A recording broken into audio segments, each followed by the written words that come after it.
क्या दोस्तों आपको पता है वांचुआ महोत्सव 2021 किसने मनाया? ऑपरेशन देवी शक्ति मिशन किसने लॉन्च किया है? हाल ही में सुर्खियों में रही मेघना सिंह कौन है? ऐसे ही 13 बड़ी खबरों को कवर करते हुए हमने आज का बोले तो 26 अगस्त 2021 का करंट अफेयर का वीडियो तैयार किया है। क्वालिटी की दृष्टि से बेस्ट है यह वीडियो, आप लास्ट तक देखें। लास्ट में मैं आपसे एक क्वेश्चन पूछूंगा जिसका आंसर आपको नीचे कमेंट बॉक्स में देना है। और अभी तक आपने हमारी GK 2020 चैनल को सब्सक्राइब नहीं किया है तो सब्सक्राइब कीजिए, पास में जो बेल आइकन है उसे भी प्रेस कर दीजिए, क्योंकि आने वाले हर एक वीडियो की अपडेट आपको सबसे पहले मिले।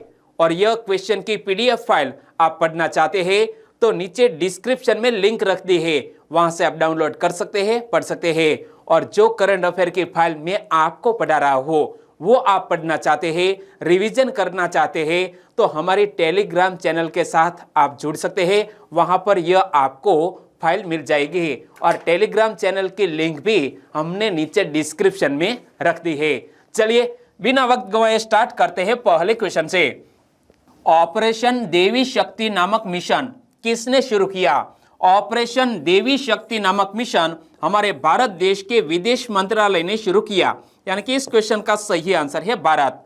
और यह ऑपरेशन देवी शक्ति मिशन के तहत अफगानिस्तान में फंसे तकरीबन 800 भारतीयों को हमारे भारत देश में वापस लाया गया है।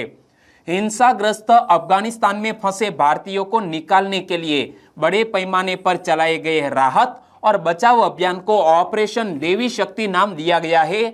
और इस ऑपरेशन का नाम प्रधानमंत्री श्री नरेंद्र मोदी ने ऑपरेशन देवी शक्ति रखा है। तो यह मिशन का नाम किसने रखा है? हमारे देश के प्रधानमंत्री ने। और आखिर ऑपरेशन देवी शक्ति नाम कैसे अस्तित्व में आया, वो भी तो एक क्वेश्चन बन सकता है। निर्दोष नागरिकों को हिंसा से बचाने का एक प्रयास है। जैसे मां दुर्गा निर्दोषों को राक्षसों से बचाती है, ठीक वैसे ही काबुल से निर्दोष लोगों को बचाने और सुरक्षित निकालने के लिए ये ऑपरेशन चलाया गया है। और इसलिए दोस्तों नाम रखा गया है ऑपरेशन देवी शक्ति।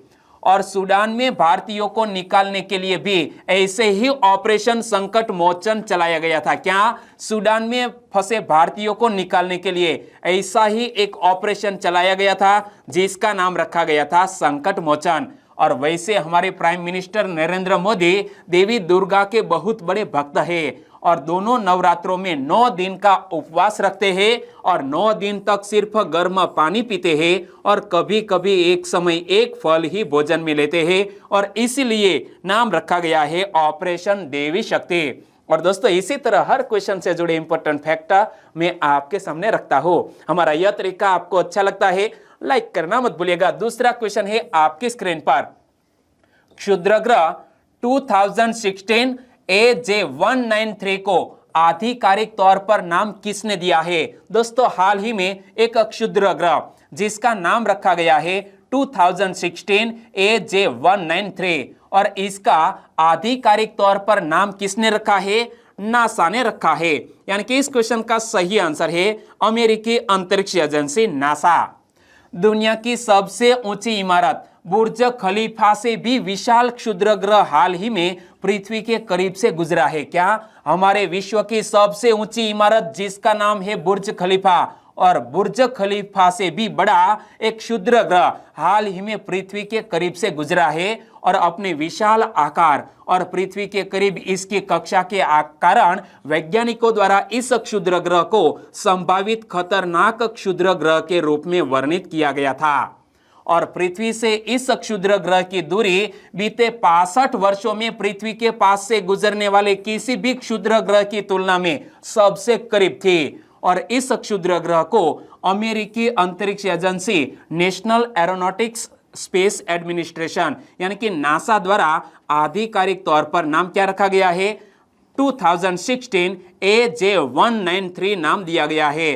दोस्तों पिछले 65 वर्षों में सबसे नजदीक से यह क्षुद्रग्रह पृथ्वी के नजदीक से गुजरा है। ओके, और यहां जब जिक्र किया गया है क्षुद्रग्रह का, तो क्षुद्रग्रह क्या होता है आपने कहीं साइंस में पढ़ा होगा।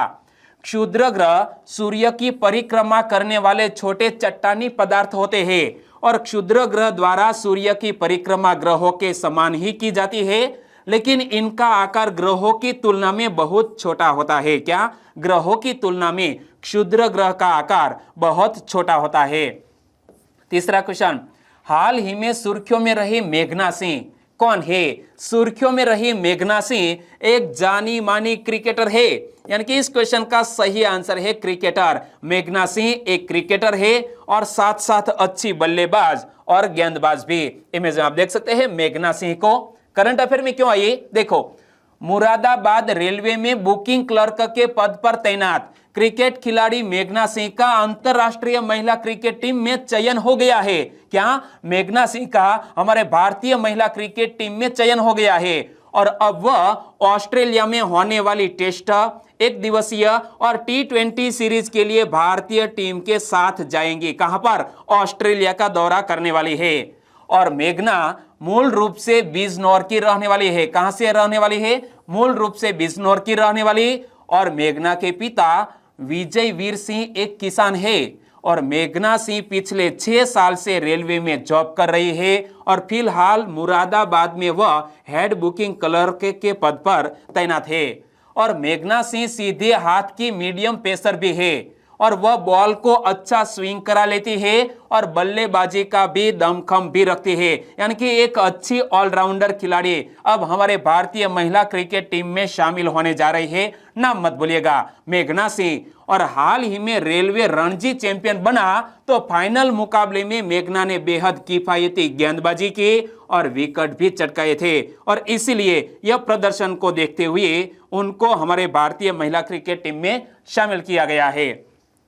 चौथा क्वेश्चन, वांचुआ महोत्सव 2021 किसने मनाया? इमेज आप देख सकते हैं दोस्तों, हाल ही में वांचुआ महोत्सव 2021 असम राज्य में मनाया गया, यानी कि इस क्वेश्चन का सही आंसर है असम। लेकिन यह वांचुआ महोत्सव असम में किस जाति के लोगों द्वारा मनाया जाता है वो भी हमें याद होना चाहिए। तीवा आदिवासी। कौन से? तीवा आदिवासी असम में वांचुआ महोत्सव में भाग लेने के लिए अपने पारंपरिक नृत्य का प्रदर्शन करते हैं। इमेज में आप देख सकते हैं यह तीवा आदिवासी के लोग वांचुआ महोत्सव मनाने के लिए अपना जो पारंपरिक नृत्य है उनका प्रदर्शन करते हैं। और यह त्योहार तीवा आदिवासियों द्वारा अपनी अच्छी फसल को चिन्हित करने के लिए मनाया जाता है। क्यों मनाया जाता है? अपनी अच्छी फसल को चिन्हित करने के लिए यह त्योहार तीवा आदिवासियों के द्वारा मनाया जाता है। और तीवा को लालुंग के नाम से भी जाना जाता है। तीवा आदिवासियों को असम में लालुंग के नाम से भी जाना जाता है और यह असम और मेघालय राज्यों में रहने वाला एक स्वदेशी समुदाय है। और अरुणाचल प्रदेश और मणिपुर के कुछ हिस्सों में भी यह समुदाय पाया जाता है और उन्हें असम राज्य के भीतर एक अनुसूचित जनजाति के रूप में मान्यता प्राप्त है और वे झूम या स्थानांतरित खेती करते हैं। क्या? वो झूम खेती करते हैं। और दोस्तों, झूम खेती के बारे में आपको याद है तो नीचे कमेंट सेक्शन में जरूर बताना, क्योंकि झूम खेती के बारे में आपने कहीं जियोग्राफी या तो साइंस में पढ़ा होगा। आगे बात करें, पांचवा क्वेश्चन, 100 रुपये के नोट पर किसके हस्ताक्षर होते हैं? यूं तो जीके से जुड़ा हुआ क्वेश्चन है, लेकिन हाल ही में एक एग्जामिनेशन आयोजित किए गए, इसमें यह क्वेश्चन पूछ लिया गया था। 100 रुपये के नोट पर किसके हस्ताक्षर होते हैं? आरबीआई के गवर्नर के हस्ताक्षर होते हैं, यानी कि इस क्वेश्चन का सही आंसर है आरबीआई के गवर्नर के सिग्नेचर होते हैं। लेकिन जब यह क्वेश्चन पूछ लिया गया तो एग्जामिनेशन में बैठे स्टूडेंट्स में कुछ स्टूडेंट्स इसके आंसर जानते थे, उन्होंने आंसर लिख दिया। लेकिन जो स्टूडेंट्स को आंसर नहीं पता था उन्होंने चुपके से अपनी जेब में से पॉकेट निकाला, 100 रुपये का नोट निकाला और देख लिया आंसर। बाद में चुपके से 100 रुपये का नोट वापस जेब में डाल दिया। इसी तरह की कुछ घटना सामने आई थी, इसीलिए करंट अफेयर में आया है यह क्वेश्चन। मंगलवार को यूपीएसएसएससी की प्रारंभिक अर्हता परीक्षा प्रस्तावित थी और सुबह की पाली 10 बजे शुरू हुई और इस दौरान प्रश्न पत्र में एक प्रश्न ने सभी को चौंका दिया, क्योंकि प्रश्न पूछा गया था कि 100 रुपये के नोट पर किसके हस्ताक्षर होते हैं। और प्रश्न को पढ़ते ही परीक्षार्थियों के मन में सबसे पहले जेब में रखे रुपये आए और कई परीक्षार्थी इसका उत्तर जानते थे, लेकिन कई इससे अनजान भी थे। और ऐसे में अभ्यर्थियों ने बताया कि चुपके से नोट देखकर उत्तर लिख दिया था। और महात्मा गांधी श्रृंखला का ये 100 रुपये का जो करेंसी नोट है वो तकरीबन 157 गुना 73 मिलीमीटर नीला हरा रंग का है। इमेज में आप देख सकते हैं, जिसमें महात्मा गांधी के चित्र के साथ भारतीय रिजर्व बैंक के गवर्नर के हस्ताक्षर है। यहां पर गवर्नर के हस्ताक्षर है। और निम्न प्रश्नों ने परीक्षार्थियों को उलझाया। तो उलझन वाले जो क्वेश्चन थे उनके 3-4 क्वेश्चन आज मैं आपके सामने रखता हूं। एक क्वेश्चन ऐसा था, संयुक्त राष्ट्र ने किस देश को सबसे पहले कोवैक्सीन दी? तो संयुक्त राष्ट्र ने सबसे पहले घाना देश को कोवैक्स दी। और 18 कैरेट सोने की कितने प्रतिशत शुद्धता है? दोस्तों एक सिंपल सा क्वेश्चन था कि 18 कैरेट सोने की कितने प्रतिशत शुद्धता है? तो हमने कहीं पढ़ा है कि 24 कैरेट का जो सोना है वो 100% शुद्ध सोना होता है। तो 12 कैरेट का सोना होता है वो 50% शुद्ध होता है। और 6 कैरेट का सोना होता है वो 25% शुद्ध होता है। तो यहां हमें पूछा गया है कि 18 कैरेट का सोना कितने प्रतिशत शुद्ध होता है? 75% शुद्ध होता है। तो इसी तरह का काउंट आपको करना था। तो आंसर आएगा 18 कैरेट का सोना 75% शुद्ध होता है। देखो 18 कैरेट गोल्ड, इसमें सोने के 18 भाग, अन्य धातुओं के 6 भाग होते हैं। और प्रतिशत में 18 कैरेट सोना 75% सोने के बराबर है। और अन्य 25% में अन्य धातुएं जैसे कि जिंक, तांबा, निकल आदि का मिश्रण किया जाता है। और ओणम किस राज्य का त्योहार है? ओणम केरल राज्य का त्योहार है। 2-3 दिन पहले ही मैंने आपको ओणम के बारे में बताया था। और शिक्षा का अधिकार किस अनुच्छेद के तहत आता है? शिक्षा का अधिकार अनुच्छेद 21A के तहत आता है। तो यह ऐसे क्वेश्चन थे दोस्तों, अक्सर मैंने करंट अफेयर के साथ जो जीके ऐड किया है इनमें यह सभी क्वेश्चन हमने कवर किए थे। ओके, छठा क्वेश्चन, सुर्खियों में रहा कॉर्बेट टाइगर रिजर्व उत्तराखंड राज्य के किस जिले में अवस्थित है? सुर्खियों में रहा कॉर्बेट टाइगर रिजर्व उत्तराखंड राज्य के नैनीताल जिले में अवस्थित है। यानी कि इस क्वेश्चन का सही आंसर है नैनीताल। लेकिन यह Corbett tiger reserve current affair में क्यों आया? हाल ही में दिल्ली उच्च न्यायालय ने राष्ट्रीय बाघ संरक्षण प्राधिकरण यानी कि नेशनल टाइगर कंजर्वेशन अथॉरिटी को कॉर्बेट टाइगर रिजर्व के बाघ प्रजनन आवास के भीतर पुलों और दीवारों के कथित अवैध निर्माण को रोकने हेतु एक याचिका पर विचार करने के लिए कहा गया है। और राष्ट्रीय बाघ संरक्षण प्राधिकरण की बात करें तो नेशनल टाइगर कंजर्वेशन अथॉरिटी यह पर्यावरण, वन और जलवायु परिवर्तन मंत्रालय के तहत एक वैधानिक निकाय है। और इसकी स्थापना वर्ष 2005 में टाइगर टास्क फोर्स की सिफारिशों के बाद की गई थी। क्या यह राष्ट्रीय बाघ संरक्षण प्राधिकरण की स्थापना कब की गई? वर्ष 2005 में। और कॉर्बेट टाइगर रिजर्व के विषय के बारे में मैं आपको बताऊं तो यह उत्तराखंड के नैनीताल जिले में अवस्थित है। वर्ष 1973 में प्रोजेक्ट टाइगर की शुरुआत कॉर्बेट नेशनल पार्क, यह कॉर्बेट नेशनल पार्क भारत का पहला राष्ट्रीय उद्यान है, वहां से यह प्रोजेक्ट टाइगर की शुरुआत हुई। कब हुई? 1973 में। और कॉर्बेट टाइगर रिजर्व का एक हिस्सा है यह कॉर्बेट नेशनल पार्क। लेकिन कॉर्बेट नेशनल पार्क का प्राचीन नाम क्या है? Heli national park. देखो, जिम कॉर्बेट राष्ट्रीय उद्यान की स्थापना वर्ष 1936 में हेली नेशनल पार्क के रूप में की गई थी, जिसका उद्देश्य लुप्त प्राय बंगाल टाइगर को संरक्षण प्रदान करना था। तो यहां से एक और क्वेश्चन बन सकता है कि यह राष्ट्रीय उद्यान जिम कॉर्बेट की स्थापना कब हुई? 1936 में। और पहले नाम क्या था? Heli national park. और इसका नाम जिम कॉर्बेट के नाम पर रखा गया है, जिन्होंने इसकी स्थापना में महत्वपूर्ण भूमिका निभाई थी। सातवां क्वेश्चन, हाल ही में एक नया भूस्थानिक योजना पोर्टल युक्त धारा किसने लॉन्च किया? युक्त धारा नामक एक नया पोर्टल हाल ही में ग्रामीण विकास मंत्रालय ने लॉन्च किया। यानी कि इस क्वेश्चन का सही आंसर है ग्रामीण विकास मंत्रालय। हाल ही में ग्रामीण विकास मंत्रालय द्वारा एक नया भू स्थानिक योजना पोर्टल युक्त धारा लॉन्च किया गया है और नए पोर्टल से रिमोट सेंसिंग और GIS आधारित जानकारियों का उपयोग करते हुए नए मनरेगा परिसंपत्तियों की योजना बनाने में सुविधा प्राप्त होगी। और यह भुवन के अंतर्गत एक नया पोर्टल विकसित किया गया है। नाम मत भूलिएगा, युक्त धारा पोर्टल। और युक्त धारा पोर्टल के विषय में मैं आपको बताऊं तो यह इसरो और ग्रामीण विकास मंत्रालय द्वारा संयुक्त रूप से किए गए अथक प्रयासों का एक परिणाम है, जो विकेंद्रीकृत निर्णय लेने के समर्थन में ग्रामीण योजनाओं हेतु गवर्नमेंट टू गवर्नमेंट यानी कि G2G सेवा को साकार करने के लिए इसको डेवलप किया गया है। युक्त धारा पोर्टल को किसने? इसरो और ग्रामीण विकास मंत्रालय द्वारा संयुक्त रूप से विकसित किया गया है। 8वां क्वेश्चन, एसिटाबुलरिया जल कन्याका किसकी एक प्रजाति है? इमेज आपके सामने है। इमेज के जरिए आपको आंसर पता चल गया। एसिटाबुलरिया जल कन्याका किसकी एक प्रजाति है? शैवाल की एक प्रजाति है। यानी कि इस क्वेश्चन का सही आंसर है शैवाल।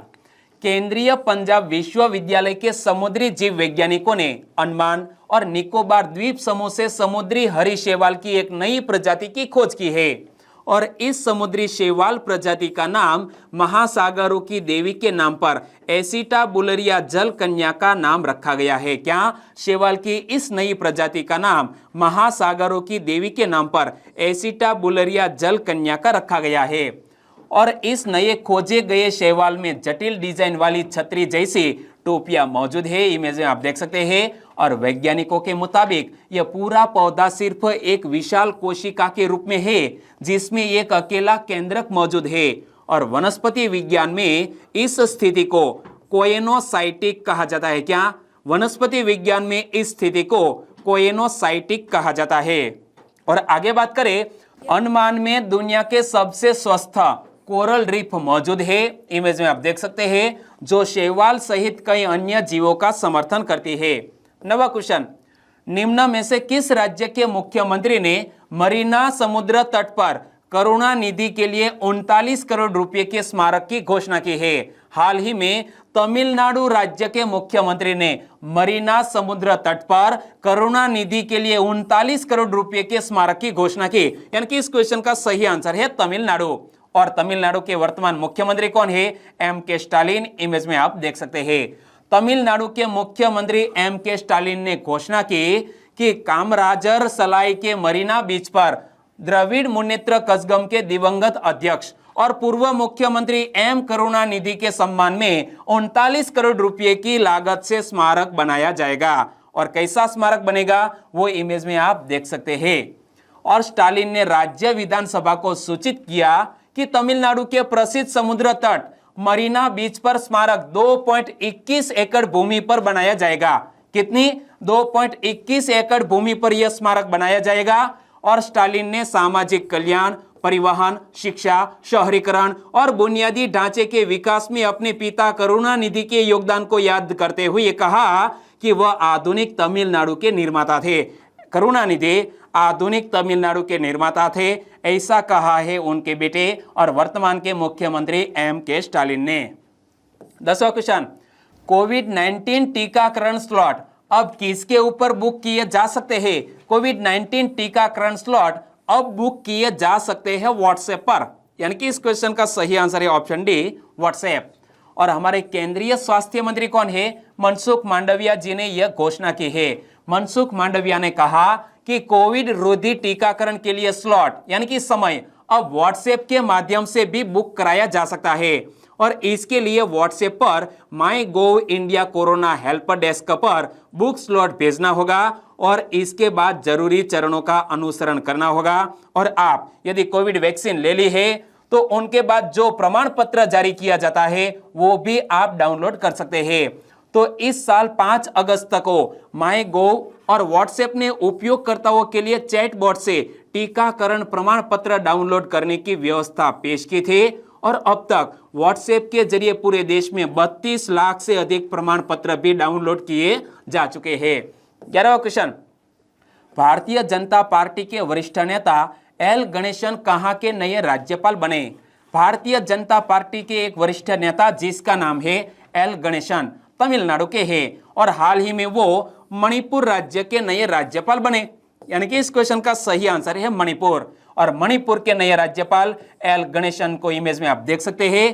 तमिलनाडु से भारतीय जनता पार्टी के वरिष्ठ नेता एल गणेशन को मणिपुर का नया राज्यपाल नियुक्त किया गया है और एल गणेशन ने किसका स्थान लिया है? नजमा हेपतुल्ला का स्थान लिया। नजमा हेपतुल्ला की इस महीने की शुरुआत में सेवानिवृत्ति के बाद मणिपुर के राज्यपाल का पद रिक्त हो गया था तो इनके स्थान पर नियुक्त किया गया है एल गणेशन को।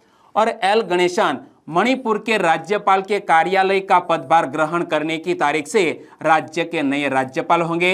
इसी तरह की बात भी हमारे देश के राष्ट्रपति ने की है। और नजमा हेपतुल्ला 10 अगस्त को सेवानिवृत्त हो गई थे और इसी दिन मणिपुर के राज्यपाल का प्रभार किसको सौंपा गया था? सिक्किम के राज्यपाल गंगा प्रसाद को अतिरिक्त प्रभार सौंपा गया था। क्या? मणिपुर के राज्यपाल का अतिरिक्त प्रभार सिक्किम के राज्यपाल गंगा प्रसाद को सौंपा गया था। 12वां क्वेश्चन, किसने कहा कि कोविड-19 ने एशिया में 80 मिलियन लोगों को अत्यधिक गरीबी में धकेल दिया? दोस्तों, हाल ही में एशियन डेवलपमेंट बैंक की एक रिपोर्ट में बात सामने आई है कि कोविड-19 ने एशिया में तकरीबन 80 मिलियन लोगों को अत्यधिक गरीबी में धकेल दिया। यानी कि इस क्वेश्चन का सही आंसर है एशियन डेवलपमेंट बैंक। एशियाई विकास बैंक की जारी indicator for India and the Pacific 2021 नामक रिपोर्ट के अनुसार कोविड महामारी ने 2020 में विकासशील एशिया और प्रशांत क्षेत्र में अनुमानित 75 मिलियन से 80 मिलियन लोगों को अत्यधिक गरीबी में धकेल दिया है। और यहां से एक और भी क्वेश्चन बन सकता है कि हाल ही में indicator for India and the Pacific 2021 नामक रिपोर्ट किसने जारी की है? एशियन डेवलपमेंट बैंक ने जारी की है और यह रिपोर्ट में यह बात सामने आई है। और समाचार एजेंसी सिन्हुआ की रिपोर्ट के अनुसार एशियन डेवलपमेंट बैंक ने चेतावनी दी है कि महामारी एशिया और प्रशांत क्षेत्र की सतत विकास लक्ष्यों यानी कि सस्टेनेबल डेवलपमेंट गोल्स के तहत महत्वपूर्ण लक्ष्यों की ओर बढ़ने के लिए खतरा है। दोस्तों, हमने जो सस्टेनेबल डेवलपमेंट गोल्स तय किए हैं उनको परिपूर्ण करने में दोस्तों यह खतरा है। क्या? कोविड-19। 13वां और लास्ट क्वेश्चन, किसको पीछे छोड़कर भारत दुनिया का दूसरा सबसे आकर्षक मैन्युफैक्चरिंग डेस्टिनेशन बन गया है? हाल ही में हमारा भारत देश अमेरिका को पीछे छोड़ते हुए दुनिया का दूसरा सबसे आकर्षक मैन्युफैक्चरिंग डेस्टिनेशन बन गया है। यानी कि इस क्वेश्चन का सही आंसर है अमेरिका। अमेरिका को पीछे छोड़कर भारत दुनिया का दूसरा सबसे आकर्षक मैन्युफैक्चरिंग डेस्टिनेशन बन गया है। Real estate consultant Cushman and Wakefield की ओर से जारी रिपोर्ट में एक खुलासा हुआ है और कुशमैन एंड वैकफील्ड की लिस्ट के मुताबिक चीन नंबर 1 पर है, वहीं भारत दूसरे पायदान पर है और पिछले साल भारत इस लिस्ट में तीसरे नंबर पर था। और केंद्र सरकार ने देश में मैन्युफैक्चरिंग को बढ़ावा देने के लिए PLI स्कीम की भी शुरुआत की है। और अब बात करते हैं लास्ट वीडियो के क्वेश्चन के। लास्ट वीडियो में मैंने आपसे क्वेश्चन पूछा था, अयोध्या में राम जन्मभूमि की ओर जाने वाली सड़क का नाम किसके नाम पर रखा जाएगा? हाल ही में दोस्तों उत्तर प्रदेश के पूर्व मुख्यमंत्री रह चुके कल्याण सिंह का निधन हो गया है और कल्याण सिंह के नाम पर अयोध्या में राम जन्मभूमि की ओर जाने वाली सड़क का नाम रखा जाएगा। यानी कि इस क्वेश्चन का सही आंसर था कल्याण सिंह। लगभग सभी दोस्तों ने बिल्कुल सही आंसर दिया है, लेकिन इनमें से कुछ फ्रेंड के नाम लेना चाहूंगा। तो वो है जलपा परमार, गोलू कुमार दीपक, आपका भी हमारे चैनल में स्वागत है। काजी यूनुस, आप हमारे सबसे लंबे समय के सब्सक्राइबर फ्रेंड हैं और काफी जब हमने चैनल शुरू किया तब से आप हमारी वीडियो देख रहे हैं, थैंक यू सो मच। और विशाल परमार, आपका आंसर भी बिल्कुल सही। रामजी सांखट, आपका आंसर सही है और आपका भी हमारे चैनल में स्वागत। राकेश जी, मेहता दिव्या और मनीषा डोडिया, इन तीनों दोस्तों ने भी कल्याण सिंह सही आंसर दिया है। हिरल पटेल, जयश्री महेश्वरी, आपका भी सही आंसर और हमारे चैनल में स्वागत है। वीरेंद्र सिंह, जयेश परमार, सेंटा अंकित और चावड़ा पूजा, सभी दोस्तों को बहुत बहुत धन्यवाद। और सुनील वसावा, HR हंसा, वीरभद्र परमार और दीपक डांगोदरा, सभी को थैंक यू सो मच। और आज की वीडियो का क्वेश्चन ए रहा स्क्रीन पर। मणिरत्नम दक्षिण भारत के शासक रहे, किस वंश की पृष्ठभूमि पर एक फिल्म रचने जा रहे हैं? मणिरत्नम दक्षिण भारत के शासक रहे, किस वंश की पृष्ठभूमि पर एक फिल्म रचने जा रहे हैं? और जो भी वंश आप आंसर में लिखेंगे उस वंश के बारे में आप डिटेल में जरूर बताना। ओके, कल मिलेंगे तब इस क्वेश्चन की चर्चा करेंगे। और आपको वीडियो वाकई में अच्छा लगा है, हेल्पफुल लगा है, तो आपके दोस्तों को फेसबुक, व्हाट्सएप या टेलीग्राम के जरिए इस वीडियो के लिंक शेयर करना मत भूलिएगा। बस छोटी सी उम्मीद के साथ वीडियो खत्म करते हैं, फिर मिलेंगे नए करंट अफेयर वीडियो के साथ। तब तक के लिए टेक केयर एंड जय हिंद।